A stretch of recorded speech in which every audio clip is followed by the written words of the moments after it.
Hello, everyone. My name is Laura Osborne. I am employed at Stephen F. Austin State University in Nacogdoches, Texas. And in this Fusion on Demand presentation, we're going to look at the Brightspace Media Library and some tips, tricks, and best practices for its use. So again, my name is Laura Osborne. I'm our Faculty Training and Certification Coordinator here in the Center for Teaching and Learning at Stephen F. Austin State University. I'm also a member of the Adjunct English faculty here. I've been in higher education in one form or another, in one job or another, for over 25 years. I've been teaching online for over 19 years. I'm also here at SFA in my capacity in the Center for Teaching and Learning. I'm one of our Brightspace sysadmins, and I do the bulk of our Brightspace training for faculty on campus, and along the way I create a lot of resources for faculty.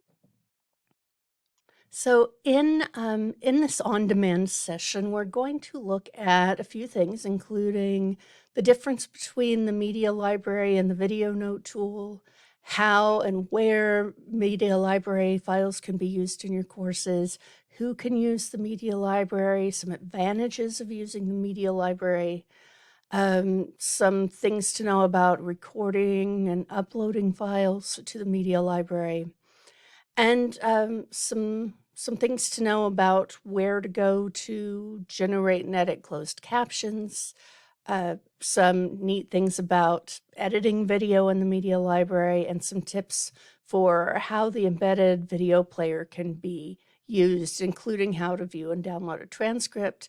It really makes accessibility quite wonderful.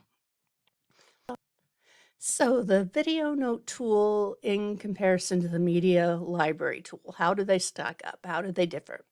The video note tool has been around for a little longer. It's been around at least 6 years, I think, because I remember using it before COVID, but I don't remember how long before COVID.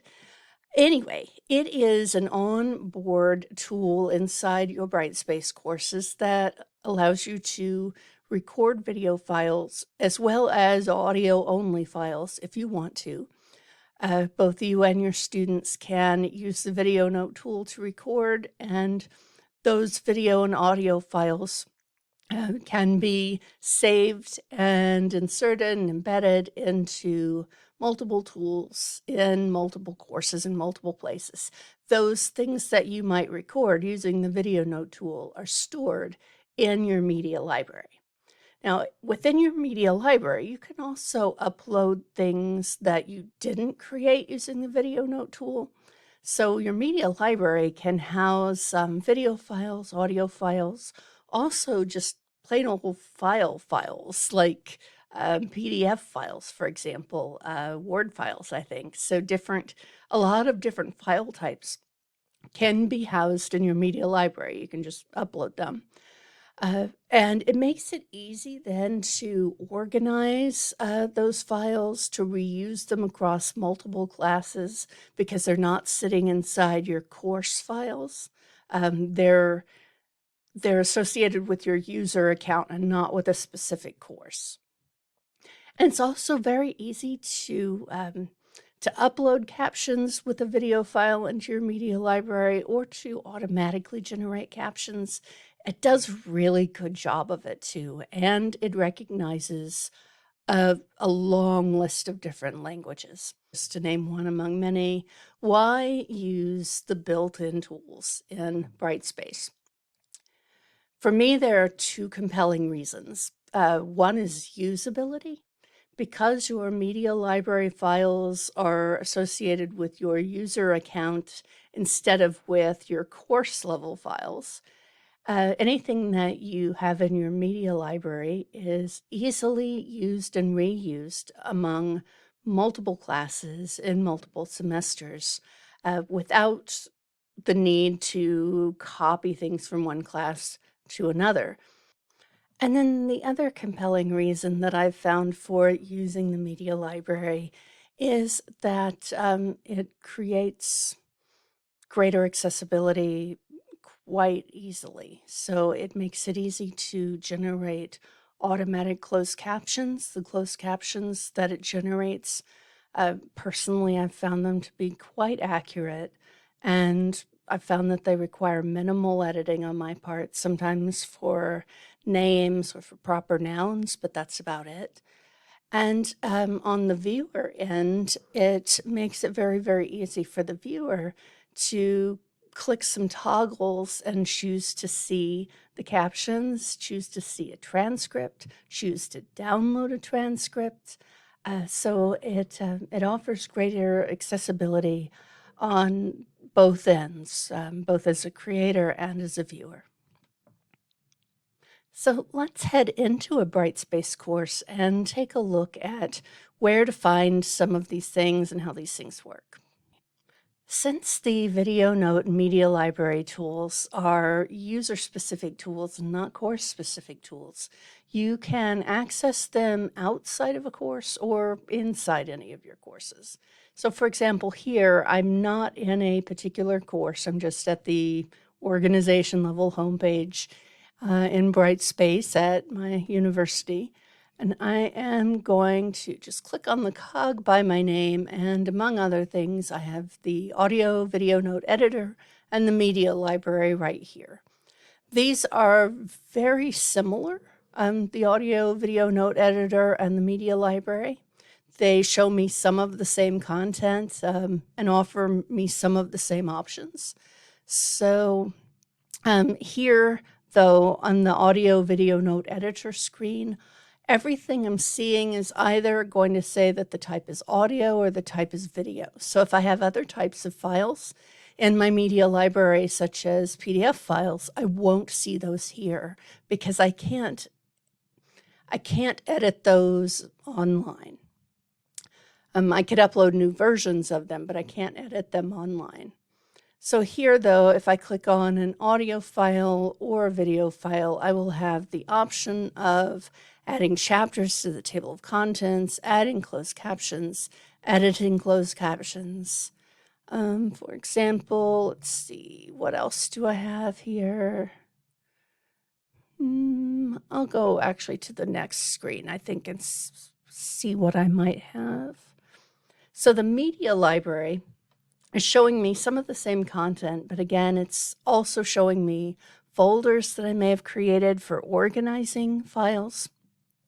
And it will also show me things other than audio and video. So like here's a document, for example, and another document. With these documents, I can't really edit the content of the document online, but I can do things like manage versions. And so if I have a new version, I could upload the new version and it will update the links everywhere that I have linked to this. Perhaps, I mean, usually with something like a syllabus, I wouldn't have it in a lot of different courses, but not the same one anyway. But if I update this file to a new version, anywhere that I have linked to this media library file, it will update that link to go to the newest version. So the versioning is a really handy feature. Let's see.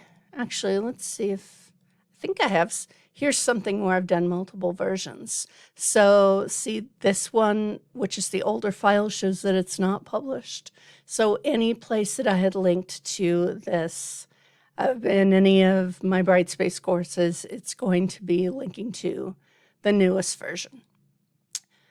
But I'm getting a little off the point. One thing you can do when you edit an audio or visual file, in addition to adding chapter breaks, is you can auto-generate captions or upload captions, and you can easily edit them. You can also trim your videos, though the amount of production you can do with a video is still somewhat limited in Brightspace. You can do a lot more in terms of, say, adding transitions, adding music, and so on with third-party tools than you can inside Brightspace. But let's take a closer look at how the Brightspace Media Library tool works at the course level for you as an instructor, as well as for learners who are viewing your multimedia. So I'm looking at a content module, and I built this module, so I happen to know that I've got a number of videos in it that are housed in the media library. That's not one of those pages, so let's click until we find one. Here we go. Okay, here is a video that is in the media library. So from a viewer's perspective, from a learner's perspective, encountering this in this embedded player, there are some really cool things I can do. I can change the playback speed. I can choose to show or turn off the closed captions. I can change the viewing quality. I can view a transcript, which is great. And I could go to full screen if I wanted to. So there's a toggle. So if you're thinking, okay, the transcript is nice, but now I can't see the tiny little postage stamp screen, that's fixable. That we could toggle full screen. There's also a download option here for that transcript and a couple of different file types, including a plain text file. And let me turn off the transcript there. I can download the video. So there's a download option for that. There's also a search function. So let's see, if I look for the word Brightspace, and it's hard to see it, but everywhere that there's a little star here on the timeline, that's where it's found Brightspace in that in those captions. So it's finding everywhere that I mentioned Brightspace, that term. Let's see if I type in content. It looks like I searched for content before. I don't think I'm seeing anything specifically for that. Let's see if I look for homepage. And as soon as I start typing, it starts looking and those little stars pop up. So again, the search function is really neat. But how do we get this here? So this is all well and good, but how do you embed something from the media library? Where do you find the video note media library tools at the course level? So I'm going to go back here and show you. So I'm going to click New and create a file. Now we could do this again anywhere that we have this toolbar. So it could be within discussions, within assignments, within quizzes, within the news, within grades and feedback, any place that we have this toolbar. Likewise, students can use the tool anytime they have this toolbar. So they could record things within a response to a quiz question or within a discussion post, for example. But again, what we're looking for on the toolbar is not something that says media library or video note, but rather the insert stuff tool. And here we have add video note and we have media library. Now, add video note is assuming that we want to record something. We can upload something, but it's mainly assuming that we want to record an audio or video file. It's showing me audio only because I've already got my camera engaged, and so it's not, it can't pull from my camera because I'm already using my camera to record this. But let's go back here and choose media library, and so I find there's everything that's in my media library. I can filter, I can search to find something specific. And let's see, actually, let me do this, just so there's something in the box besides the video. And of course, in actuality, if I were building a new page, I would replace the placeholder text and all of that. But this will do, and I'm going to choose something from my media library. Let's just go with this file. It gives me a chance to preview it, to change the aspect ratio, to make it bigger or smaller. And when I insert it, There it is. And then I can go ahead and save it and so on and so forth. And finally, to wrap up, the video, note, and media library tools make it easy and efficient to create, edit, organize, use, and reuse multimedia files across your courses. And they make it easy to create accessible multimedia materials with very little effort because they can automatically caption your video materials, thereby giving students closed captions as well as transcripts that they can view next to the video or download in addition to the video. And thank you for watching this on-demand recording. Again, this is my contact information. I am Laura Osborne here at Stephen F. Austin State University, and it was a pleasure to be able to submit this recording for Fusion On Demand 2026.